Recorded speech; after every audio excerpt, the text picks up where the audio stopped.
अस्सलाम वालेकुम जी। सामरी की सोने की गाय का बोलना, अल्लाह का काबे के लिए इब्राह के ख़िलाफ़ हज़रत अब्दुल मुत्तलिब की मदद करना, अल्लाह का काबे के लिए इब्न ज़ुबैर की मदद ना करना, जनाब इब्राहीम का जनाब इस्माइल की गर्दन पर छुरी फेरना, सामरी ने जो गाय बनाई थी ख़ास मिट्टी से थी। मुजज़ाती चीज़ गलत हाथों में चली जाए तो फितना बन जाती है। अल्लाह की मदद काबे के लिए नहीं बल्कि जनाब अब्दुल मुत्तलिब के लिए आई थी।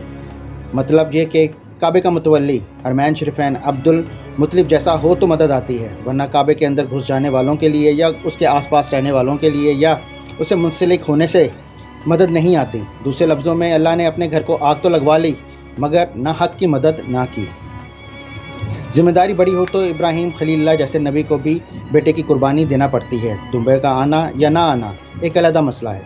हमारे पाकिस्तान का मसला भी इन्हीं चंद इबारतों में है। अवाम खासी कुर्बानियाँ दे चुकी, अपनी खुशहाली के लिए बहुत से नारे लगा चुकी, अपनी आज़ादी के लिए बहुत जेलें मुश्किलात भुगत चुकी।